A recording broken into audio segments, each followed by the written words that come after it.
Hello नमस्कार बच्चों। आज का हमारा टॉपिक है बीएससी फाइनल के जूलॉजी सब्जेक्ट का पेपर सेकंड की इकोलॉजी एंड बायोस्टैटिक्स के यूनिट फर्स्ट का। नाम है टॉपिक का terminology and scope of ecology. इस टॉपिक के अंदर अपन इकोलॉजी से संबंधित सभी शब्दावलियों के बारे में अध्ययन करेंगे, परिभाषाओं के बारे में अध्ययन करेंगे और साथ ही स्कोप क्या क्या है, क्षेत्र क्या क्या है इकोलॉजी के, इन सब चीज़ों के बारे में अपन देखेंगे। तो अपन स्टार्ट करते हैं। इकोलॉजी क्या है, इकोलॉजी का क्या मतलब है। इकोलॉजी एक्चुअल में जीवों का उसके वातावरण के साथ जो संबंध रहता है उसके अध्ययन को हम इकोलॉजी कहते हैं। जीव है, उसके सराउंडिंग, उसके चारों ओर जितना भी वातावरण है, जो भी वातावरण है, जैविक फैक्टर है या फिर अजैविक फैक्टर है, इन सब का आपस में जो इंटरेक्शन होता है, आपस में जो लेन देन रहता है, पारस्परिक व्यवहार जो रहता है, वह पारिस्थितिकी या इकोलॉजी कहलाता है। बाय अर्नेस्ट हैकल के अनुसार क्या है, हैकल के अनुसार प्राणी का इसके जैविक तथा अजैविक वातावरण के साथ होने वाला पारस्परिक संबंध पारिस्थितिकी कहलाता है। चार्ल्स एल्टन के अनुसार जैविक समुदायों का अध्ययन पारिस्थितिकी कहलाता है। फादर ऑफ इकोलॉजी कौन है? फादर ऑफ इकोलॉजी है रीटर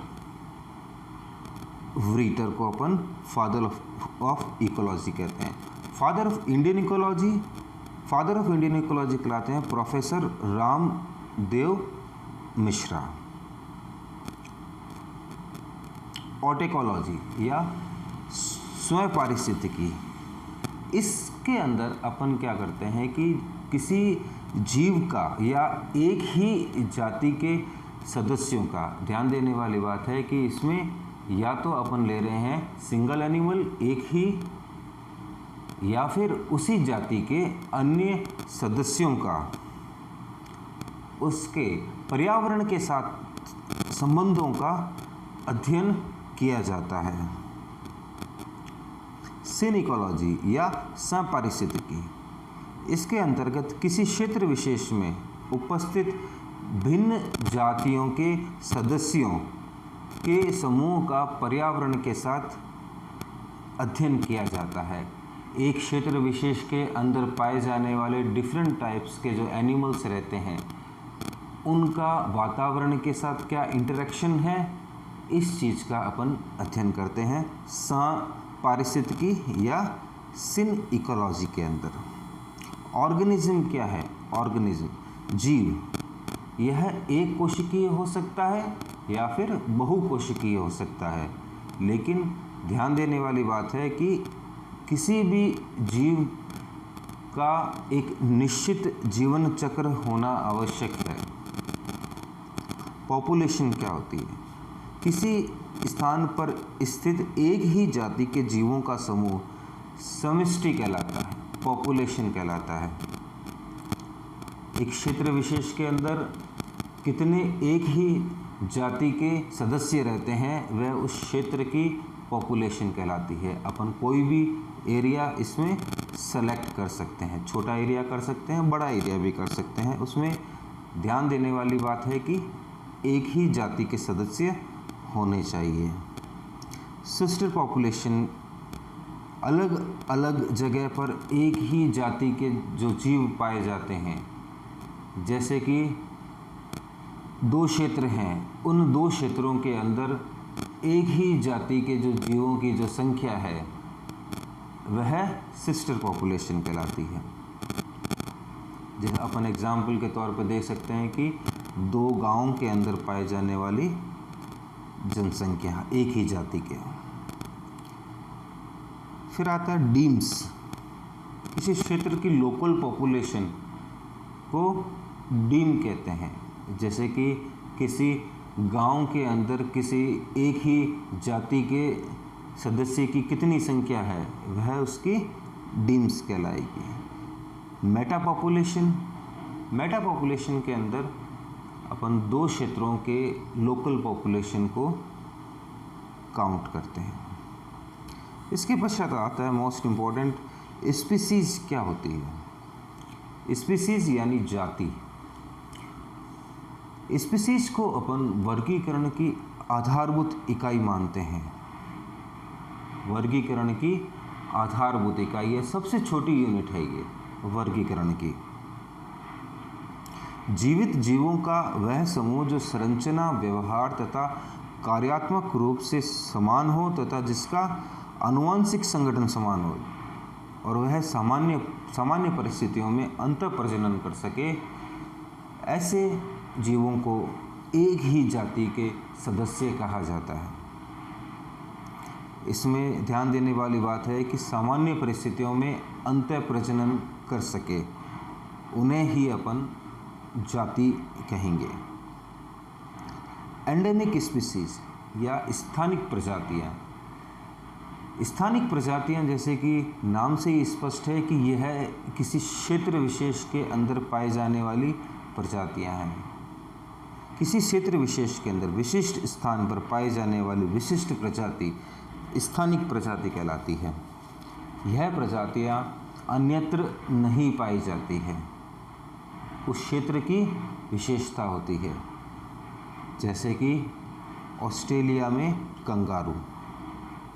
कीस्टोन स्पीसीज वह प्रजातियां जिनके सदस्यों की संख्या समुदाय में सबसे कम लेकिन प्रभाव सर्वाधिक होता है। ऐसी कई सारी जातियां हैं जो हर एक क्षेत्र में इनकी संख्या कम है लेकिन उनका जो इफ़ेक्ट है एनवायरनमेंट के ऊपर या उस क्षेत्र के अंदर वह सर्वाधिक होता है। जैसे कि जंगल में शेर या फिर कंगारू चूहा है। नेक्स्ट है क्रिटिकल लिंक स्पीसीज।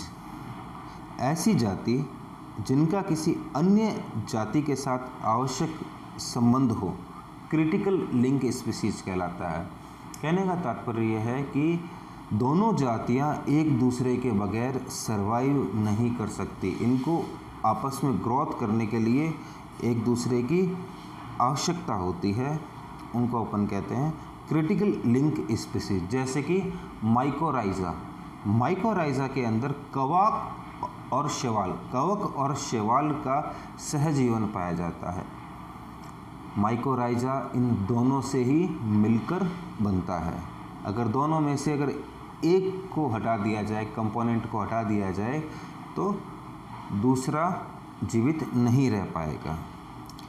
दूसरे एग्जाम्पल में है जंतु व पुष्पीय पादप, फ्लावरिंग प्लांट का आपस में रिलेशन। फिर आता है होम रेंज एंड टेरिटरी।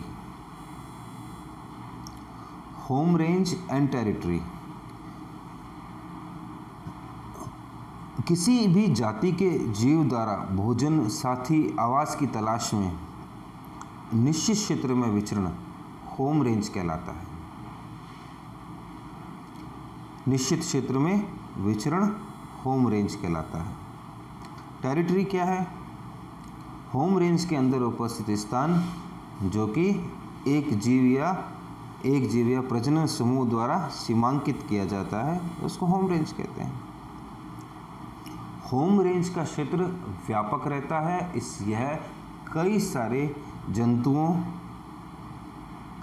जंतुओं द्वारा अतिव्यापित की जा सकती है, जबकि टेरिटरी एक स्पेसिफिक एरिया होता है, निश्चित एरिया होता है जो किसी एनिमल का विशेष क्षेत्र होता है और वह उसकी सुरक्षा करता है। जबकि होम रेंज की सुरक्षा नहीं की जाती है लेकिन टेरिटरी की सुरक्षा की जाती है।